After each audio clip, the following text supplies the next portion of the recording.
अच्छा, ये जो सेगमेंट है ना, ये वाला सेगमेंट मुख्य रूप से तो आपको मध्यकालीन भारत में पढ़ना है, ठीक है। पर मध्यकालीन भारत को शुरुआत करने से पहले ये जो तोमर वंश आज हम जो पढ़ने वाले हैं, ये तोमर वंश थोड़ा सा कहीं ना कहीं आपको लिंक जरूर देखने को मिलेगा, क्योंकि भारत के लेवल पे तोमर वंश तो बहुत बड़ा है और मध्य प्रदेश में तोमर वंश की थोड़ी सी झलक आपको देखने को मिलेगी ग्वालियर वाले क्षेत्र में, ठीक है। अगर ये मध्य प्रदेश का नक्शा देख रहे हैं आप, तो ये जो ज़िला बना हुआ है ये ग्वालियर है, और ग्वालियर के आसपास मुरैना, दतिया, ये इधर किनारे किनारे वाले क्षेत्र में तोमर वंश थोड़ा सा पढ़ना पड़ेगा आपको।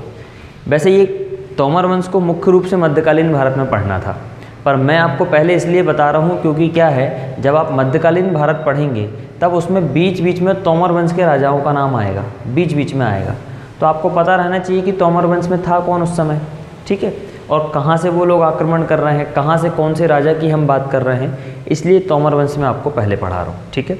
अब देखिए, प्राचीन भारत आपका, मध्य प्रदेश का प्राचीन इतिहास जो है वो पूरा खत्म हो चुका है, ठीक।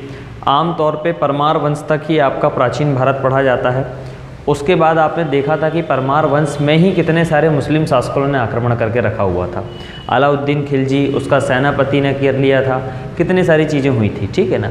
तो आप एक बात तो यहाँ से समझ पा रहे होंगे कि परमार वंश के पहले से ही, जब राष्ट्रकूट वंश भी हमने देखा था, परमार वंश देखा, उसके बाद के जितने भी वंश होंगे, उसके पहले के जितने वंश होंगे, गुर्जर प्रतिहार वंश होंगे, इन सब में हम सब ने एक चीज़ कॉमन पाई थी कि यहाँ पे मुस्लिम आक्रमण होना शुरू हो गया था, ठीक है।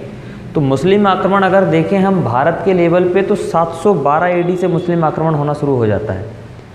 मुस्लिम शासक हमारे भारत पे 712 AD से आक्रमण करना शुरू कर देते हैं, तो वो तो भारत के लेवल पे है। मध्य प्रदेश में भी मध्यकालीन भारत में जब हम दिल्ली सल्तनत को पढ़ेंगे, सारे एक एक वंश पढ़ेंगे, लोधी वंश, सैयद वंश, है ना, हमारे यहाँ मुस्लिम शासक कौन कौन से हुए, सारे वंश हम पढ़ेंगे मुस्लिम शासकों का। तो एक बात आपको कॉमन समझ में आई होगी कि प्राचीन भारत का जब इतिहास हम लोग पढ़ रहे थे, उसी प्राचीन भारत के इतिहास में आप लोगों को एक बात कॉमन समझ में आई कि उस समय ही मुस्लिम शासकों का आक्रमण हमारे यहाँ हो चुका था। और जब मुस्लिम शासकों का आक्रमण हुआ 712 AD से, 712 AD के बाद आप देखेंगे 700, 800, 900, 1000, 1200, 1300 ईस्वी तक मुस्लिम आक्रमणों ने हमारे मालवा वाले क्षेत्र पे भी आक्रमण किया है। ग्वालियर, बुंदेलखंड, गोंडवाना, सब जगह उन्होंने आक्रमण किया है। इसी दौरान की ही बात है तोमर वंश की। तोमर वंश बहुत पहले से नहीं है, तोमर वंश का संबंध बहुत प्राचीन समय से नहीं है। तोमर वंश का संबंध मुख्य रूप से मध्यकालीन भारत से है। कैसे हुआ तोमर वंश की स्थापना, कब हुई, ये भी समझ लीजिए। ये जो ग्वालियर वाला जो आप क्षेत्र देख रहे हैं, ये ग्वालियर के आइट साइड का जो मुरैना हो गया आपका, थोड़ा सा भिंड वाला हो गया, दतिया वाला क्षेत्र हो गया, इसके आसपास का जो क्षेत्र है, जिसको मुख्य रूप से कहा जाता था तवर घर। ये जो तोमर है, ये बोला जाता था इसे तवर घर। यही तोमरों का मुख्य क्षेत्र था, यहीं पे तोमर लोग रहते थे, यहीं पे तोमर लोगों की स्थापना हुई।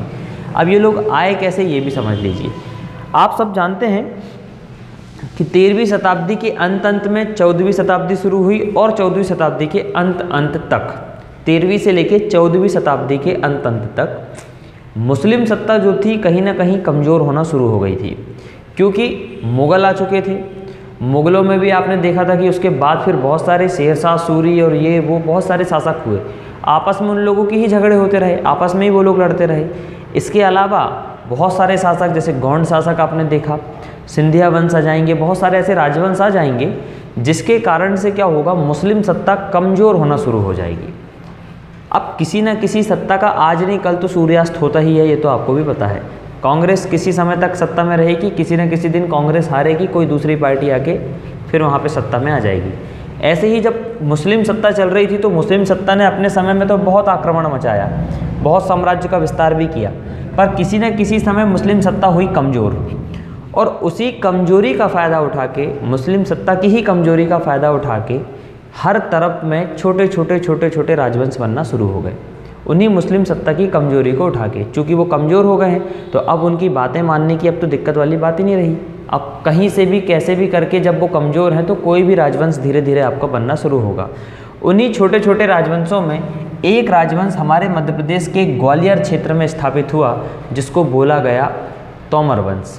ये इसकी स्थापना 1394 ईस्वी में 1394 ईस्वी में, आप देख रहे हैं 14वीं शताब्दी का अंत का समय चल रहा है।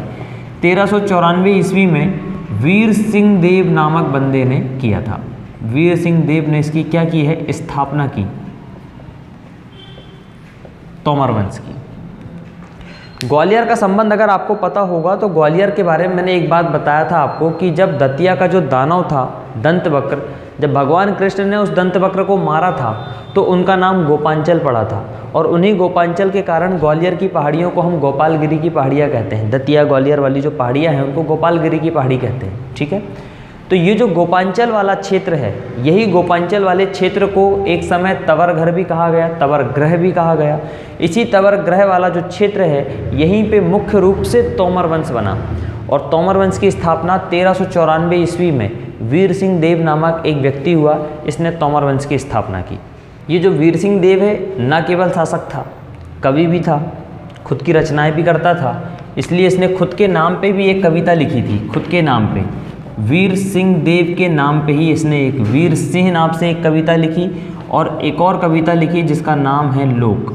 ये दोनों ग्रंथ के रूप में किसने रचना की है इसकी, वीर सिंह देव ने ही की है, जो कि तोमर वंश का राजा है वीर सिंह देव।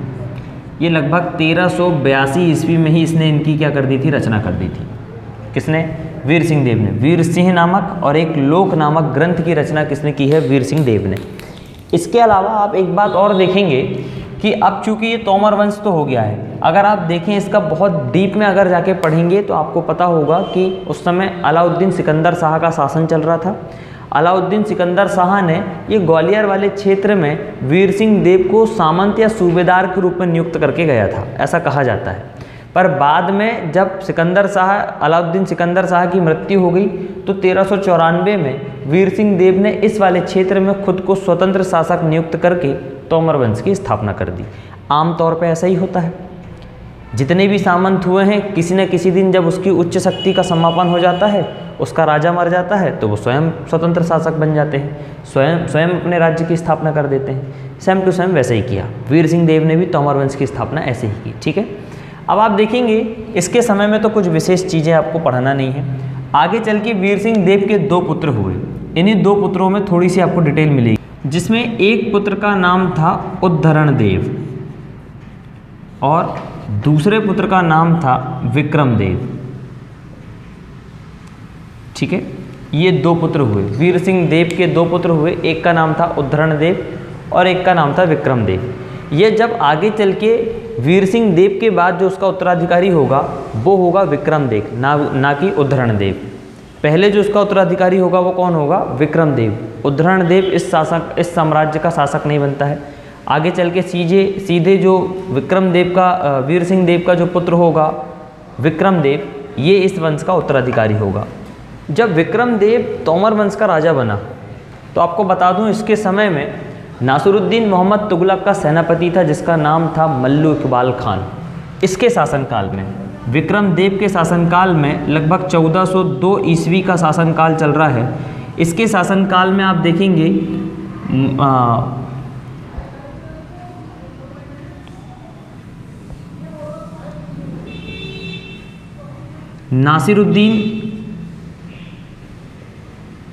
नासिरुद्दीन मोहम्मद तुगलक, इसका सेनापति जिसका नाम होता है मल्लू इकबाल खान, मल्लू इकबाल खान, ठीक है।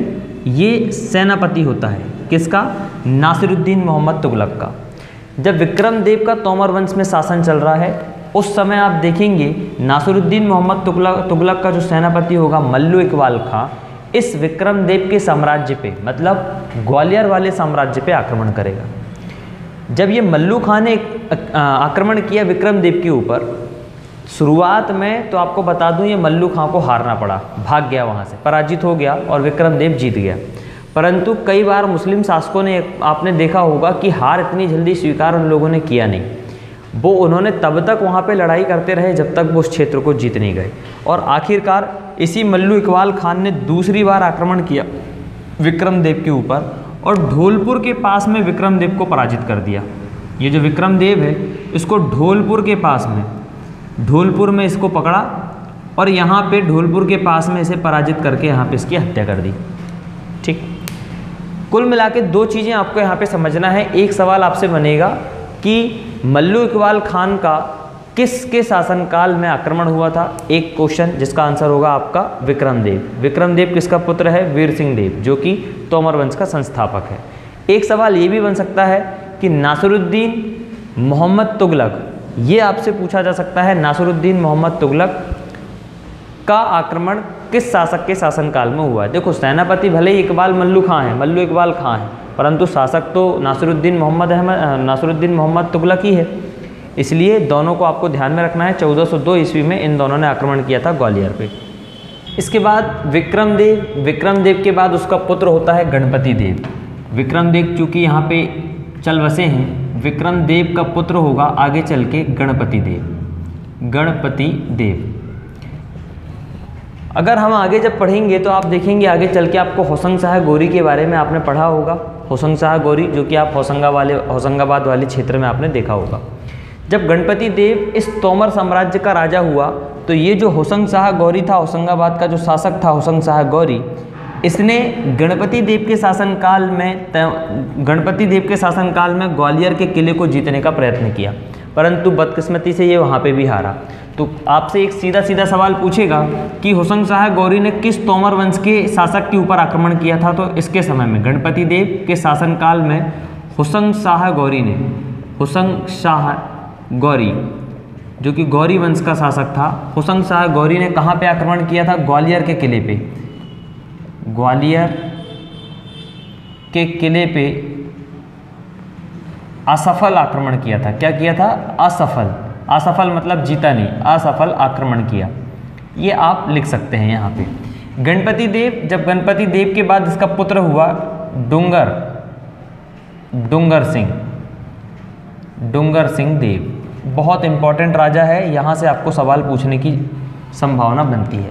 गणपति देव का पुत्र आगे चल के जो हुआ डुंगर सिंह देव, ये डुंगर सिंह देव के 2-3 नाम आपको देखने को मिल सकते हैं। एक डुंगरेंद्र नाम से भी मिलेगा, डुंगरेंद्र सिंह देव के नाम से मिलेगा, या फिर डुंगर सिंह के नाम से आपको मिलेगा। गणपति देव का पुत्र हुआ ये डुंगर सिंह देव। आप देखेंगे कि चूंकि होशंग शाह गौरी ने उसके पापा के समय से ही यहाँ पे आक्रमण करना शुरू किया था, भले ही इसने असफल आक्रमण किया है, पर बार बार होशंग शाह गौरी आक्रमण कर रहा था। जब इसका बेटा डुंगर सिंह देव यहाँ पे राजा बन गया, तब इसी होशंग शाह गौरी से पीछा छुड़ाने के लिए इसने जौनपुर के राजा की मदद ली। और जौनपुर के राजा से जब इसने मदद ली तो स्वाभाविक सी बात है कि मदद के बदले में इसको कर देना पड़ेगा। तो ये सवाल भी आपसे पूछा जा सकता है कि किस शासक ने जौनपुर के राजा की मदद लेकर होशंग शाह गौरी से अपना पीछा छुड़वाया, एक सवाल ये बनेगा। और डुंगर सिंह देव जब उसने मदद ली तो उनको वहाँ पे कर भी देना पड़ा, जौनपुर के शासक को कर भी देना पड़ा।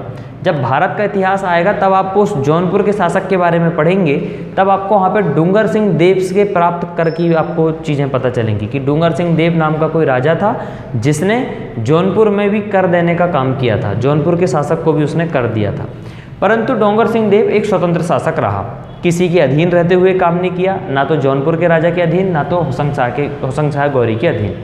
अंततः होशंग शाह गौरी को इसने वहाँ से भगाने में सफलता प्राप्त की और डुंगर सिंह देव वहाँ पे स्वतंत्र शासक के रूप में शासन कर रहा है। ठीक है, दोनों चीज़ों को पढ़ना है। डुंगर सिंह देव का शासनकाल मुख्य रूप से जाना जाता है कि इसने अपने शासनकाल में जैन धर्म के लिए बहुत काम किया है। जैन धर्म को इसने क्या दिया है, प्रश्रय दिया हुआ है। प्रश्रय का मतलब होता है कि उसको आश्रय दिया हुआ है। जैसे कोई राजा है, मुस्लिम शासक है, परंतु वो किसी हिंदू धर्म को भी मान रहा है और उसने अपने शासनकाल में हिंदू धर्म को आश्रय दे के रखा हुआ है, संरक्षण दे के रखा हुआ है, तो ये सबसे इम्पॉर्टेंट टॉपिक हो जाता है। ऐसे ही डुंगर सिंह देव ने अपने शासनकाल में जैन धर्म को संरक्षण दे के रखा हुआ था। यही सबसे ज़्यादा इम्पॉर्टेंट आपको देखने को मिलेगा इस डुंगर सिंह देव के समय में। तो इसके राज्यकाल में क्या हुआ है, जब ये शासक बना डुंगर सिंह देव, बता दूं आपको मैं, 1424 ईस्वी में ये शासक बना, 1424 ईस्वी में। और 1424 ईस्वी के बाद में आप देखेंगे ग्वालियर वाले क्षेत्र में जैन धर्म के लोगों की बहुत ज़्यादा संख्या आपको देखने को मिलेगी, क्योंकि जैन धर्म के लिए संरक्षण का काम अब तैमूर वंश का जो राजा है डुंगर सिंह देव वो करने लगा है। तो स्वाभाविक सी बात है कि जैन धर्म अब यहाँ से आगे बढ़ के दिखेगा आपको। मतलब एक बात तो ये तय हो गई कि डूंगर सिंह देव के समय में तोमर वंश एकदम सर्वोच्च सत्ता के रूप में काम करने लगा था, क्योंकि चारों तरफ डूंगर सिंह देव का नाम चल रहा था। इसने अपने शासनकाल में धर्म को लेके काम किया, स्थापत्य कला को लेके काम किया। मतलब ये कह सकते हैं आपकी तोमर वंश का स्वर्णिम युग अगर आप देखें तो डूंगर सिंह देव के समय में आपको देखने को मिलेगा, और इसके बाद फिर राजा मानसिंह के समय में। तो ये दो राजा तोमर वंश के लिए हमारे मध्य प्रदेश पीसीएस के लिए बहुत ज़्यादा इंपॉर्टेंट है। क्यों? क्योंकि ये राजा भी है, साथ में इसने जैन धर्म को आश्रय दिया है। इसके समय में तैमूर वंश बहुत अच्छे पद में पहुंच गया, अच्छे लेवल पे पहुंच गया है, बड़े बड़े स्थापत्य कला का इन्होंने काम किया है, इसलिए हमें इनका ध्यान रखना जरूरी है। आगे चल के डूंगर सिंह देव का जो पुत्र होगा उसका नाम होगा कीर्तिपाल। कीर्तिपाल, इसे कहीं कहीं आप देखेंगे कीर्ति सिंह के नाम से भी आपको देखने को मिलेगा। ये कीर्ति सिंह, कीर्ति सिंह के नाम से भी आपको मिलेगा, कीर्ति सिंह देव। ये किसका बेटा हुआ? डूंगर सिंह देव का बेटा हुआ। जब ये राजा बना, कीर्तिपाल जब राजा बना तो ये राजा बना था 1458 ईस्वी में। 1458-59 ईस्वी के दौरान जब ये तैमूर वंश का, तोमर वंश का राजा बना, तो तोमर वंश के समय में आप देखेंगे कीर्तिपाल के समय में ही एक आक्रमण होगा बहलोल लोदी का। बहलोल लोदी का यहाँ पे आक्रमण होगा। तो ये सवाल आपसे पूछा जा सकता है कि किस तोमर वंश के शासक के समय में बहलोल लोदी ने आक्रमण किया था ग्वालियर वाले किले पे? तो कीर्तिपाल के समय में बहलोल लोदी ने आक्रमण किया था ग्वालियर के किले पे। ग्वालियर के किले को घेर भी लिया, काफ़ी कुछ तहस नहस भी किया, परंतु कुल मिला के तोमर वंश अभी भी बचा हुआ था बहलोल लोदी के बाद। ठीक है, और इसी कीर्तिपाल के बाद बहलोल लोदी का जब आक्रमण हुआ तो इस कीर्तिपाल के बाद इसका पुत्र जो होगा वो शासक बनेगा। इसके पुत्र का नाम था कल्याणमल। इसके पुत्र का नाम था कल्याणमल, और कीर्तिपाल के बाद कल्याणमल इस वंश का क्या होगा? अगला शासक होगा, तोमर वंश का अगला शासक होगा। अब कल्याणमल जैसे ही समय में राजा बना तो आपको बता दूं, इस कल्याणमल के समय में कोई भी विशेष घटना नहीं घटी, बस राजा बन के बैठे रहे और इनके समय में कोई विशेष काम हुआ ही नहीं। बस एक चीज़ आपको ध्यान रखना है कि कीर्तिपाल के समय में बहलोल लोदी का आक्रमण हुआ, उसके बाद उसका पुत्र हुआ कल्याणमल। कल्याणमल के समय में कोई विशेष काम हुआ नहीं। अच्छा, एक बात और आप ध्यान रखेंगे कि ये जो बहलोल लोदी है, जब इसने आक्रमण किया तो आपने यहाँ पे देखा है टीकमगढ़ के पास में एक गढ़ कुंडार करके क्षेत्र मिलेगा। यहाँ पे है एक गढ़ कुठार क्षेत्र। इस गढ़ कुठार क्षेत्र में आपको बता दूं मैं, यहाँ का जो राजा था मलखान सिंह का, इसका नाम था मलखान सिंह। इस मलखान सिंह की मदद से बहलोल लोदी ने ग्वालियर वाले किले पे आक्रमण किया था। दोनों चीज़ों को आपको याद रखना है कि ये जो बहलोल लोदी है, इसने मलखान खान के साथ, मलखान सिंह, खान नहीं, मलखान सिंह की सहायता से आक्रमण किया था। किसके ऊपर? कीर्तिपाल के ऊपर, जो कि ग्वालियर का राजा था उस समय, तोमर वंश का राजा था। किसने आक्रमण किया था? बहलोल लोदी ने। तो ये दोनों चीज़ें आपको ध्यान रखना है।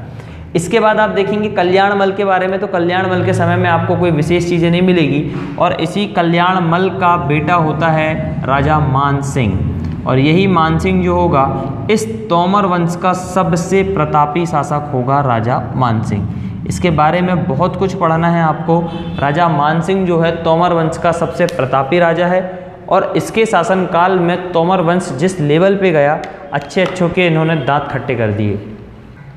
राजा मानसिंह के समय में तोमर वंश में न केवल राजनीतिक स्थिति बहुत अच्छी हुई, बल्कि सांस्कृतिक स्थिति भी बहुत अच्छी हुई।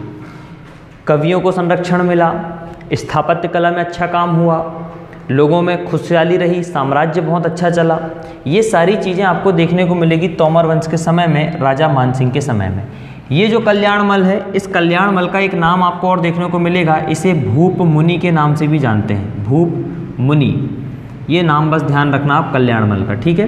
कल्याणमल को भूप मुनि भी कहा जाता था।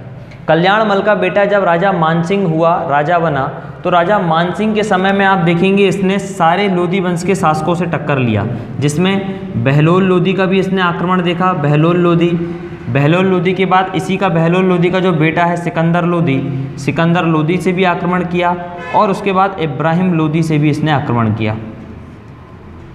इसने सारे लोदी वंश के आक्रमण का सामना किया राजा मानसिंह ने।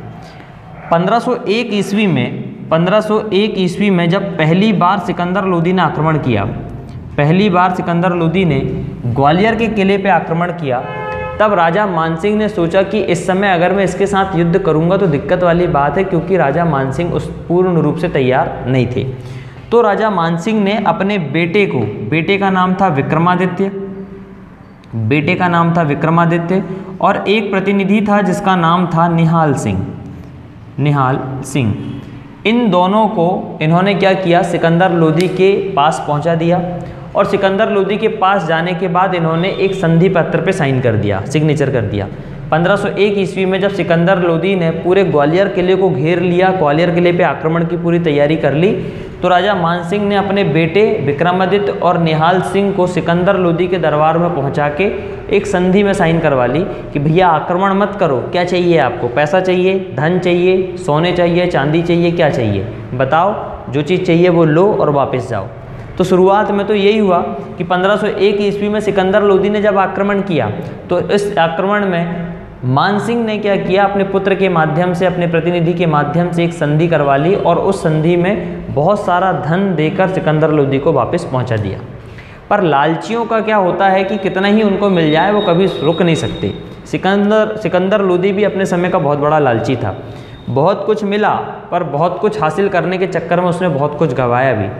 1501 ईस्वी में जब उसको इतना धन मिलके यहाँ से जब ये वापस जा चुका था, फिर भी वो नहीं माना, और 1505 ईस्वी में एक बार फिर से आ गया ग्वालियर के किले पे आक्रमण करने के लिए। 1501 में एक बार सोना चांदी पैसा धन लेके चला गया, फिर 1505 में एक बार फिर से आया आक्रमण करने के लिए। अब जब ये आक्रमण करने के लिए आया तो भाई मानसिंह कब तक इसको पैसे देगा, बार बार ऐसे संधि करेंगे, बार बार आएगा पैसे देगा, ऐसे में तो साम्राज्य खत्म होगा, हम गरीब होते जाएंगे धीरे धीरे करके। इसलिए राजा मानसिंह ने डिसाइड किया कि एक काम करते हैं, एक बार इसके दांत खट्टे कर ही देते हैं। घमासान युद्ध हुआ राजा मानसिंह और सिकंदर लोदी के बीच में ग्वालियर किले को लेके, और अच्छी बात ये थी कि सिकंदर लोदी को मानसिंह ने बहुत तरीके से हराया, दांत खट्टे कर दिए उस बंदे के, धुआं निकाल दिया, और सिकंदर लोदी को भागना पड़ा। अंततः मानसिंह ने ग्वालियर के किले को बचा के रखा, पूर्ण रूप से बचा के रखा। पर क्या होता है कि शेर किसी न किसी दिन बूढ़ा हो ही जाएगा। अब जब सिकंदर लोदी के बाद इसका बेटा इब्राहिम लोदी वंश का शासक हुआ, इब्राहिम लोदी, इस इब्राहिम लोदी ने एक बार फिर से राजा बनने के बाद ग्वालियर किले पे आक्रमण कर दिया। कहा जाता है कि जब इब्राहिम लोदी ने आक्रमण किया तो राजा मानसिंह किले के अंदर ही थे और बीमार थे, अस्वस्थ थे, और इब्राहिम लोदी ने जब ग्वालियर पे आक्रमण किया, युद्ध शुरू हो गया, तो उसी युद्ध के दौरान राजा मानसिंह की क्या हो गई, मृत्यु हो गई। राजा मानसिंह की मृत्यु हुई। तो दो चीज़ें आपको ध्यान रखना है, किस लोदी वंश के शासक के साथ युद्ध करते हुए राजा मानसिंह की मृत्यु हुई है, तो आंसर है इब्राहिम लोदी, ना कि सिकंदर लोदी, ना तो बहलोल लोदी। ठीक है, सिकंदर लोदी के साथ भी युद्ध हुआ है राजा मानसिंह का, वो भी एक नहीं दो बार हुआ है। पहले युद्ध में तो संधि हुई, दूसरे युद्ध में सिकंदर लोदी को हराया गया, परंतु बाद में जब उसका पुत्र इब्राहिम लोदी शासक हुआ, और इस इब्राहिम लोदी ने जब आक्रमण किया 1517 ईस्वी में, इसने जो आक्रमण किया था इब्राहिम लोदी ने, इसने 1517 ईस्वी में आक्रमण किया था। देखो 1501 ईस्वी में भी लड़ा, 1505 में भी लड़ा, 1517 में भी लड़ा, कहाँ तक जीतता बेचारा, 17 साल वो ऑलरेडी बूढ़ा हो गया है, तो कैसे लड़ता। इसलिए 1517 ईस्वी में इब्राहिम लोदी ने ग्वालियर किले पे आक्रमण किया, राजा मानसिंह की उसी युद्ध में मृत्यु भी हो गई, और ग्वालियर किले पे इब्राहिम लोदी ने अपना अधिकार कर लिया। ऐसा नहीं है कि राजा मानसिंह का जो बेटा था विक्रमादित्य, जो पहली बार संधि करने के लिए गया था, उसने लड़ा नहीं। पापा की मृत्यु के बाद विक्रमादित्य ने खूब कोशिश की कि ग्वालियर के किले को मैं बचा लूं और लोदियों को यहाँ से हरा दूं, परंतु अकेला लड़का कितना करता, उतना उसके पास अनुभव भी नहीं था, मानसिंह जितनी ताकत भी नहीं थी। तो बहुत लड़ा, बहुत अथक प्रयास करने के बाद भी विक्रमादित्य उनसे जीत नहीं पाया। अंततः वो भी पराजित हुआ, और पराजित होने के बाद उसने इब्राहिम लोदी की अधीनता स्वीकार कर ली। ठीक है, अधीनता स्वीकार करने के बाद अब आपको ये पता चल गया कि ये जो तोमर वाला जो क्षेत्र है अब किसके अधीन आ गया है, ये लोदियों के अधीन आ गया है, इब्राहिम लोदी के अधीन आ गया है। तो यहाँ से तोमर वंश आपका हो जाता है खत्म, और तोमर की जगह यहाँ से शुरू हो जाएगा आपका लोदी वंश, जो कि मध्यकालीन भारत में आपको देखने को मिलेगा। क्या चीज़ें आप बहुत अच्छे से समझ पा रहे हैं, धीरे धीरे एक एक चीज़ आपको लिंक में मिलेगी, तो इतिहास आपको ध्यान भी रहेगा। ठीक है, अब हमने ये चीज़ देखना है कि राजा मानसिंह ने अपने शासनकाल में क्या क्या किया है। चूँकि इनके शासनकाल में मैंने आपको बताया है कि राजनीतिक स्थिति के साथ साथ सांस्कृतिक स्थिति भी बहुत अच्छी थी। आप देखेंगे इनकी एक रचना है जिसका नाम है मान कोतूहल। मान कोतूहल ये राजा मानसिंह की रचना है। इनकी रचनाओं में ये सबसे प्रमुख ग्रंथ माना जाता है मान कोतूहल को। इसके अलावा इन्होंने मान मंदिर बनवाया, मान मंदिर बनवाया, सास बहू का मंदिर बनवाया, सास बहू का मंदिर, सब ग्वालियर में है ये, सास बहू का मंदिर बनवाया। एक और मंदिर है जिसका नाम है, मंदिर कह रहा हूँ, एक और महल है गुजरी महल, इसका निर्माण भी किसने करवाया है? राजा मानसिंह ने करवाया। ठीक है, इनके समय में इन्होंने इतनी सारी झीलें बनवाई हैं सिंचाई के लिए कि कुछ कह नहीं सकते। झीलें बनवाई हैं सिंचाई के लिए, बहुत सारी झीलों का निर्माण कराया है किसने? राजा मानसिंह ने, केवल और केवल सिंचाई के लिए। ठीक है, इसके अलावा भी राजा मानसिंह के अलावा आप देखेंगे जो ग्वालियर का किला है, ग्वालियर का किला, ग्वालियर का किला आमतौर पे लोग लगा देते हैं आंसर कि राजा मानसिंह ने बनाया है, परंतु ग्वालियर का जो किला है राजा मानसिंह की बजाय सूरज सेन ने बनाया है। सूरज सेन, इस राजा ने ग्वालियर का किला बनाया है। ठीक है, और इसी ग्वालियर के किले को किलों का जिब्राल्टर भी कहते हैं, किलों का जिब्राल्टर, जो कि कहाँ पे है? ग्वालियर में। ठीक है, और ग्वालियर को जिब्राल्टर सिटी भी कहा जाता है, ये सब आप लोगों को पता है। बहुत सारे आप वहाँ पे किले हैं, किलों की नगरी भी कहते हैं ग्वालियर को, जैसे खजुराहो को मंदिरों की नगरी कहते हैं, ऐसे ही ग्वालियर को किलों की नगरी भी कहा जाता है। तो राजा मानसिंह के समय में जो सबसे प्रमुख चीज़ें हैं वो ये हैं, और पेपर में सबसे ज़्यादा आपसे ये पूछा जाएगा कि मान मंदिर किसने बनवाया था? तो मानसिंह ने। सास बहू का मंदिर किसने बनवाया था? मानसिंह ने। कहाँ पे हैं ये सब? ग्वालियर में है। गुजरी महल मानसिंह ने, कहाँ पे है? ग्वालियर में है। मान कोतूहल किसकी रचना है? राजा मानसिंह की रचना है। ठीक है, ये सबसे इनका प्रमुख ग्रंथ भी है। इसके अलावा झीलों का निर्माण करवाया राजा मानसिंह ने, और इसके अलावा जो ग्वालियर का किला है वो राजा सूरज सेन ने बनवाया था, और ग्वालियर के किलों का जिब्राल्टर भी कहा जाता है। ये तीनों चीज़ें आपको यहाँ पे ध्यान रखना है। तो इस प्रकार आपका जो तोमर वंश है अब किसके अधीन चला गया? लोदियों के अधीन चला गया। इस प्रकार आपका तोमर वंश खत्म हो गया। कैसे बना, कब बना, किसने बनाया? जैसे वीर सिंह देव स्थापक है इसका, तो ये आपको ध्यान रखना है। प्रमुख राजा, 2 राजा आपको ध्यान रखना है, वीर सिंह देव संस्थापक, उसके बाद एक और उसके वंशज में आप देखेंगे डूंगर सिंह देव, इसको ध्यान रखना है आपको, क्योंकि डूंगर सिंह देव के समय में ही आपने देखा था कि इसने जैन धर्म को आश्रय दिया था, इसलिए ये आपके लिए इम्पोर्टेंट है। ठीक है, अच्छा राजा था नहीं था ये इम्पोर्टेंट नहीं है, परंतु इम्पोर्टेंट केवल और केवल ये है कि इसने जैन धर्म को आश्रय दे के रखा हुआ था। इसके बाद आप देखेंगे राजा मानसिंह। कल्याणमल को ध्यान रख लेना क्योंकि इसे भूपमिनी कहा जाता है। मानसिंह को पढ़ना है। मानसिंह के समय में बहलोल लोदी, सिकंदर लोदी, इब्राहिम लोदी, तीनों का आक्रमण हुआ है। तीनों के आक्रमण में आप देखेंगे तो सिकंदर लोदी को इसने 2 बार पराजित किया है। पहली बार में धन दे के वापस पहुंचा दिया, दूसरी बार 1505 में इसने उसके दांत खट्टे कर दिए, उसको दांत खट्टे करने का मतलब पराजित करके भगा दिया। उसके बाद जब इब्राहिम लोदी हुआ तब इब्राहिम लोदी के साथ युद्ध करते हुए राजा मानसिंह की मृत्यु हो गई, और आप देखेंगे युद्ध हुआ था 1517 में, तो मृत्यु भी होगी 1517 में। और उसके बाद जो ग्वालियर का तोमर वाला क्षेत्र है, तवरग्रह वाला क्षेत्र है, मुरैना के आसपास वाला जो क्षेत्र है, तोमरों का जो राजवंश है वो चला गया किसके अधीन? लोदियों के अधीन। ठीक है, ये बात आपको ध्यान रखना है।